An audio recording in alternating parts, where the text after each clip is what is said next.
Hi, class. I just wanted to review with you real quick, just a quick way to find the peer-reviewed journal article in the correct format, which is the PDF format that you'll be required to submit for your PDF article assignment, as well as to use in your adolescent development paper.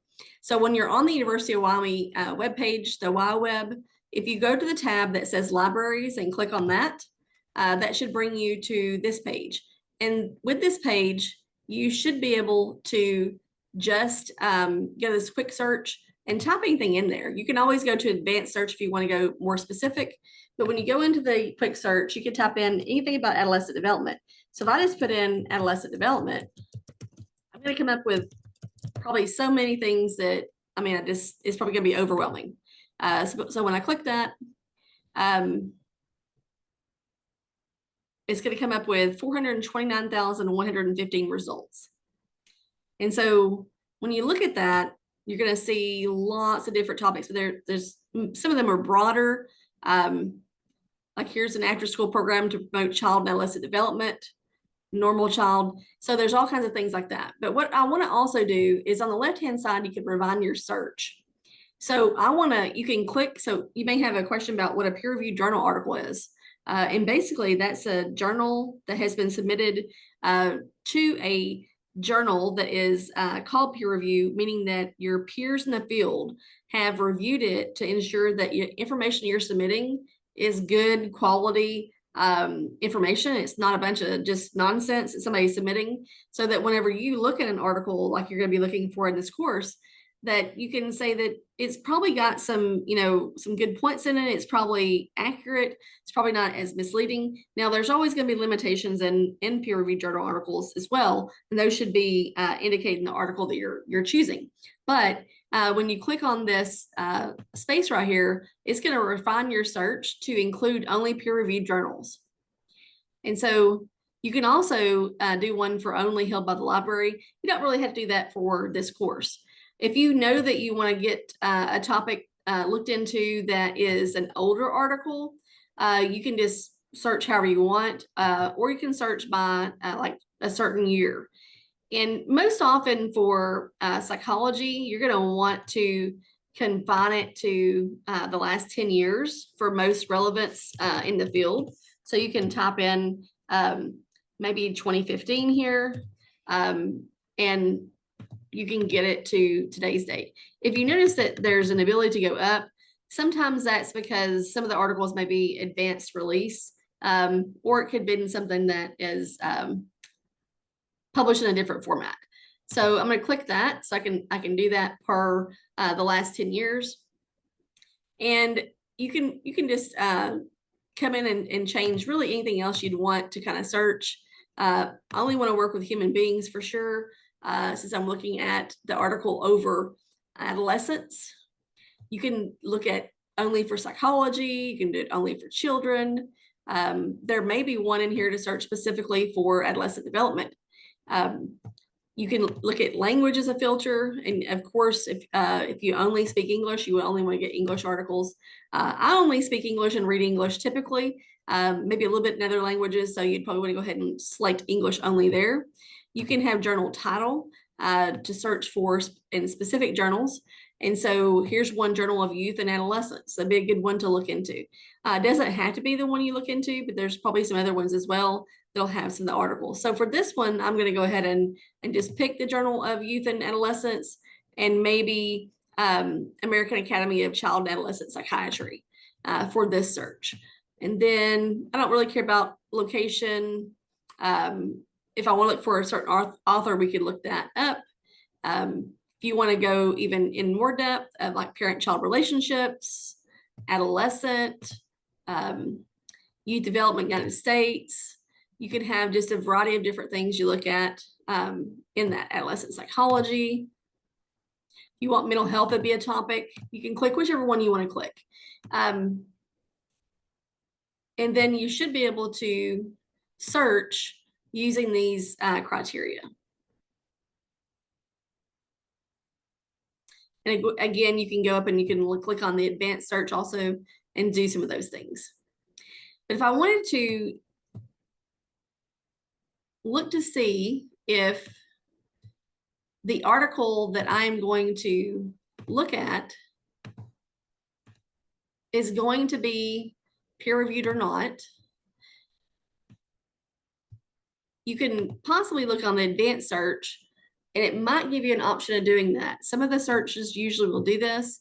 I'm not seeing one at this moment, but I do know I want articles only. So I'm going to click articles here. And I'm going to put adolescent development. You can come over and you can change this to English.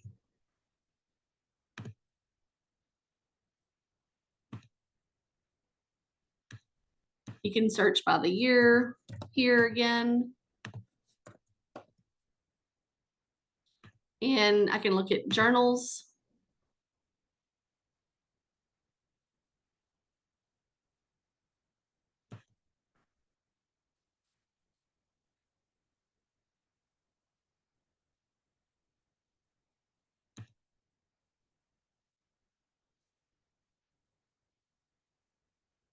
You can also look at ones for interlibrary loan. For this paper, you probably wouldn't have to have one for interlibrary loan. It may take a few days to get those articles, but if you want to do that, you could.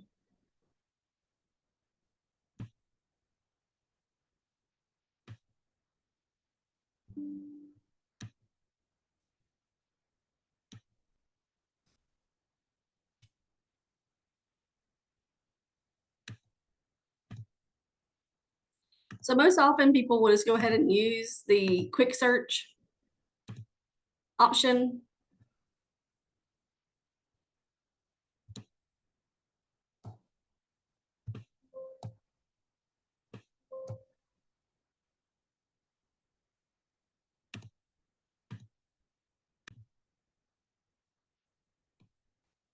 So just typing in like adolescent development for a journal search here, new directions for child and adolescent development, lots of different articles that you'll probably find. Brown University Child Behavior Development Letter. Letter probably won't reach to the journal article peer-reviewed stance. Should you look at that? Down here, you'll see that you have some different options that you can look at.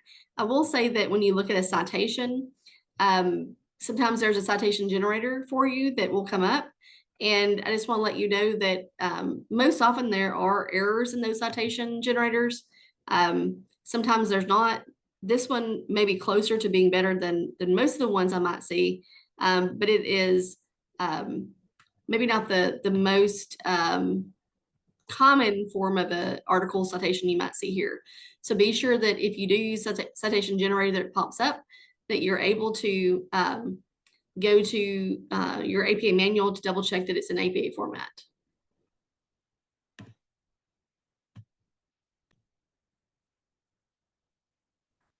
So here's an example of how it may come up for you to look at the article.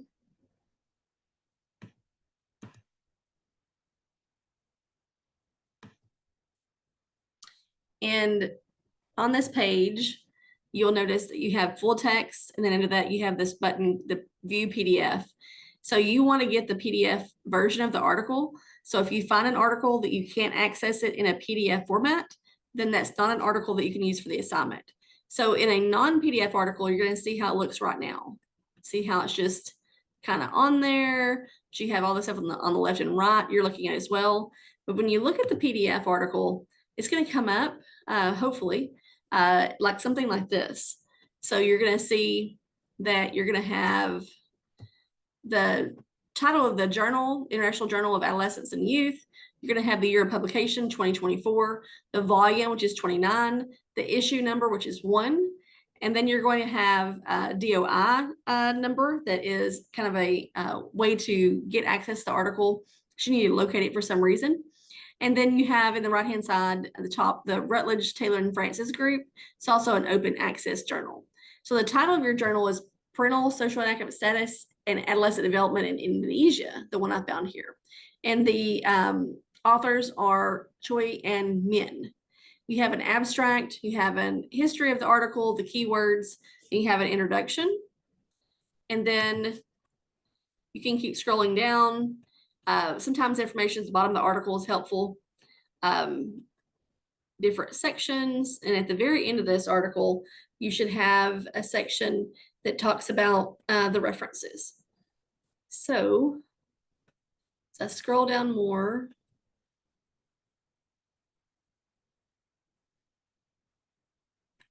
So there's some of your references.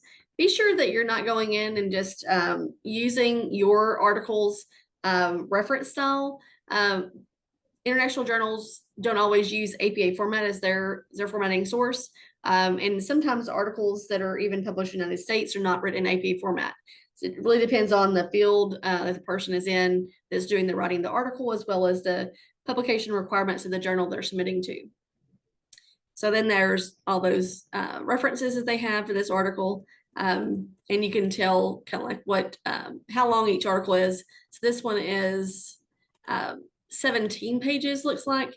I will tell you that you have to be careful, even in a PDF article, to note what the page ranges are, where they start and stop. And that's important because you'll need that information for your citation, for your reference in APA format.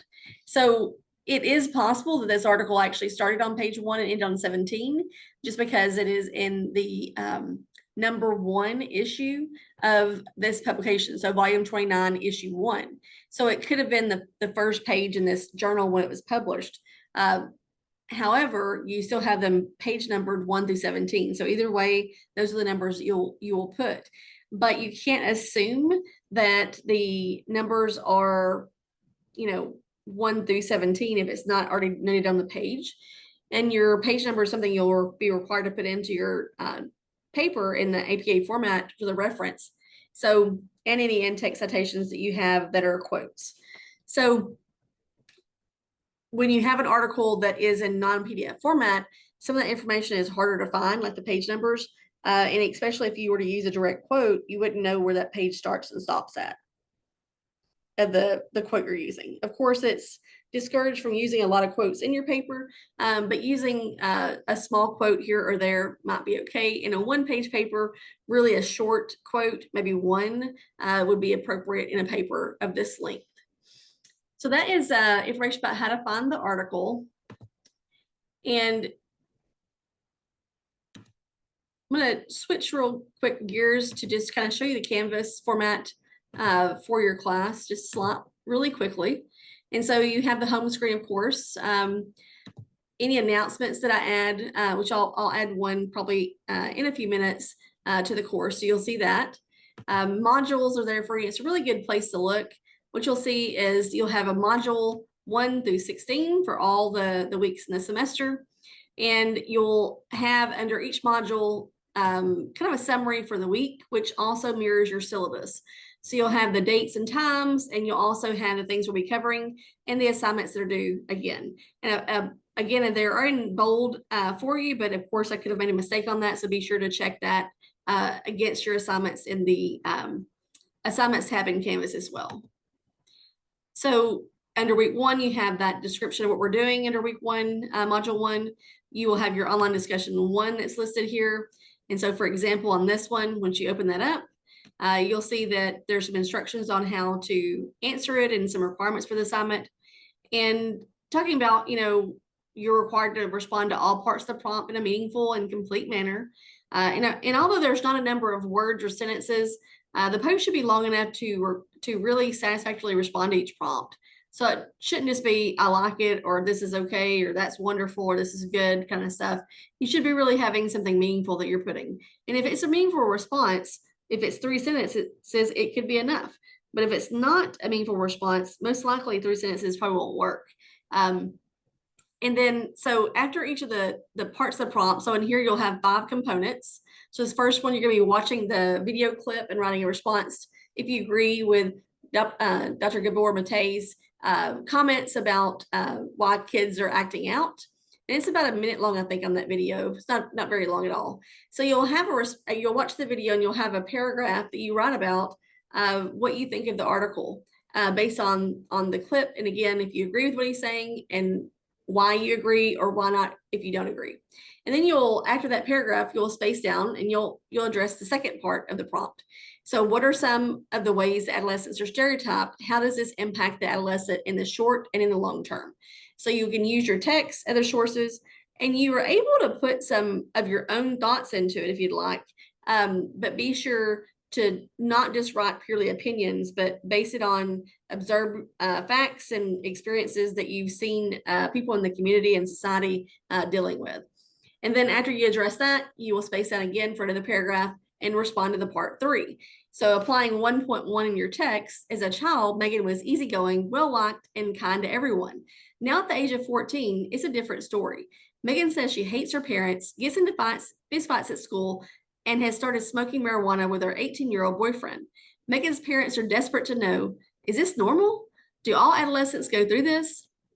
How do you respond and why? And the page number is referenced for your text where you can find that information. And so again, space out your response.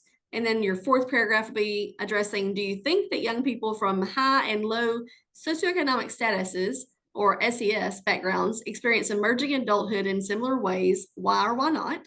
After addressing that, you would space down to a new paragraph 5 at least. And then on this one, in your view, what ethical principle is the most important for you to uphold and why? And so remember, after you're gonna use and like when you address this online discussion 1, you're gonna do this in one post. So you're gonna have each of the sections 1, 2, 3, 4, and 5, at least in 5 separate paragraphs, or at least separated individually. You can even put number 1 if you want, and so forth. And you're gonna post this as one response. And remember, you need to respond to the prompt before you read any other person's post in the class. And so after you post that, and what I recommend is for students to have their post made at least by Wednesday of the week is usually recommended. Earlier than better. You shouldn't be waiting till Sunday of each week to put in your responses or your own post, either one. And then after you do this, hopefully someone else has already posted as well. You go in and read at least one other person's post and respond in a meaningful way to what they have wrote. So you have a rubric for the discussion, and you can look at that here at the bottom. And what I want to kind of get into just for a second is that students who participate meaningfully in the discussion online or in any class in person are going to typically, listen in class, are going to read online, and you're going to read typically most people's posts, if not all people's posts, to get the most out of the course that you could get. In addition to reading and responding to comments, not only added by myself, but other peers in the class. So contributing through the week and doing so more than once during the week is recommended for you to get the most out of the course. And your level of engagement is going to lead to the amount of learning that you have. The more you engage with the material and you interact with others in the class for the material about what we're talking about and discussing, that's going to lead to your increased knowledge of information about the topics that we talk about, as well as information about how you might apply it in your life. So going back again to the modules area, you'll see that, again, we have week 1 module with the instructions under that. You have the online discussion 1. You have the PDF of the peer-reviewed journal article that's due this week as well. And all this is it's a submission of that article. So you just have to put the PDF article in there. If it's not going to work, then I'll put a comment on there saying that you need to find a different one. You have also the link to the syllabus in this module, as well as a template for adolescent development paper. And the paper itself, I'll go into that in just a little bit. We'll come back to it, but I just want to kind of go over again that you have all your modules, and each of the assignments that are due are in that module. So you'll have your week 2 description, for example, then your online exam 1 is listed there, and so forth throughout the rest of the semester. Down to week 16, where you'll have your write-up for the week, as well as completing your online final exam, which is due by 5 p.m. on December 12th. You'll also be able to access the syllabus tab for the syllabus if you need to locate a different location, your assignment tab, will have all the assignments for the course listed, which is online class discussion 1 through 5, the peer-reviewed journal article, the adolescent development paper, and your 12 online exams. Discussion tabs will also get you back to those 5 discussions. You have a quiz tab that you should be able to access as well. And again, have all 12 of the exams. You'll be able to access the grade tab. And my textbook tab, it will get you to the textbook for the course. You have library resources tabs. And you also have the student support and policies tab we mentioned earlier while we're discussing the syllabus.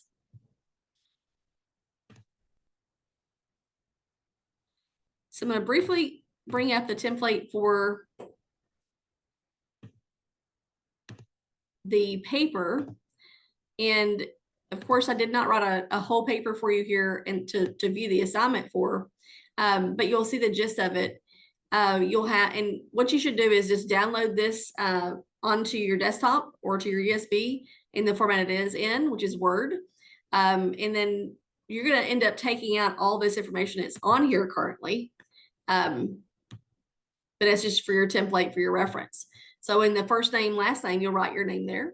You'll leave Adolescent Development Paper, Fall 2025, and Dr. Lisa Daniel.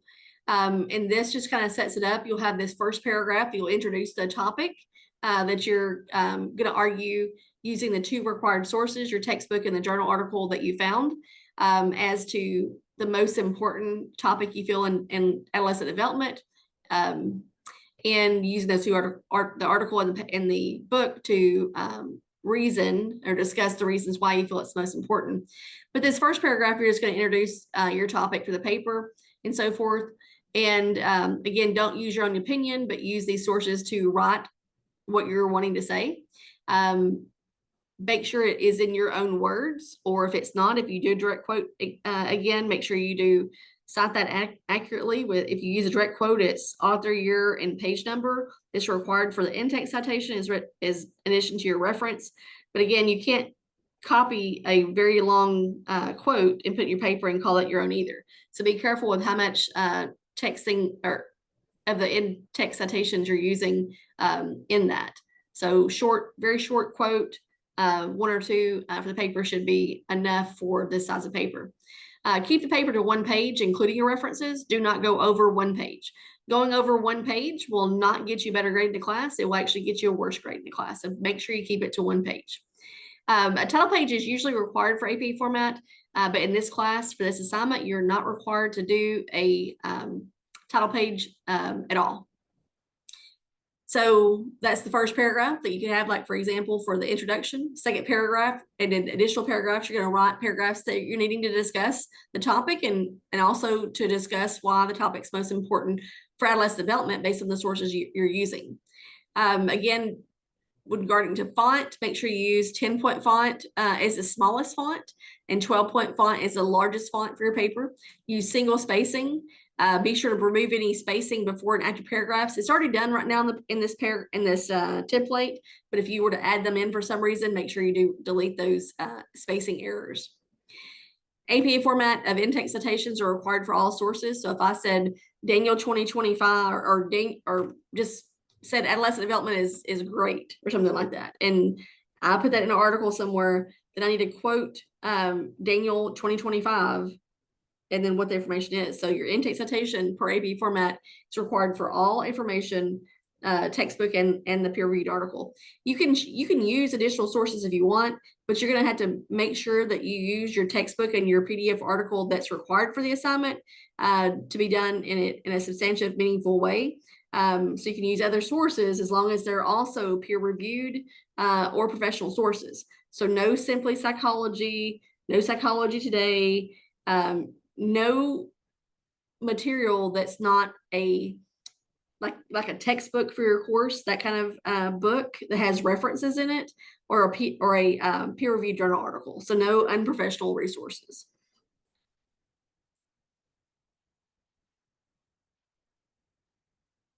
And so again, download this to use that. The margins are also set where they should be at. Once you're writing your paper, take out this information that I'm put here for your template, as well as tidbits about how to write the paper. Take that out before you submit it. And towards the end, make sure you have a conclusion paragraph or more if you need it, to close the paragraph out and make sure it makes sense. So you're going to intro the topics. You're going to have the body in the middle, and then you're going to have that conclusion. In the very bottom of the page, you're going to have references. So references are typically bold, center of the page for papers. Your references typically are going to be double spaced, but for this paper, you can use your single spacing. But APA format is, again, very specific, so make sure you follow that per the APA manual we discussed earlier in the other video, as well as you have to have your textbook source here reference, as well as the peer-reviewed journal article you're using. And if you use any other sources, they have to be listed as well. And in references, there is a hanging indent. And so you'll need to make sure that you follow that format for the hanging indent on your references as well.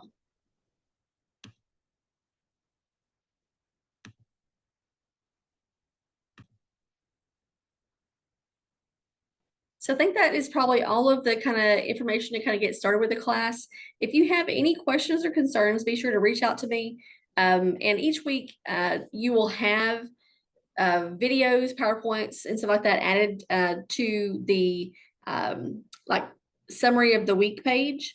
There will be links to YouTube videos for you to access that will go over different material in the chapters that will hopefully prepare you for more understanding of the concepts we're talking about, as well as to help you to do well in the exams as well, and supplement your information you're learning in the class. So be sure that when you're going to those modules each week that you kind of come in there and find those different videos that you go into to watch to learn about more information.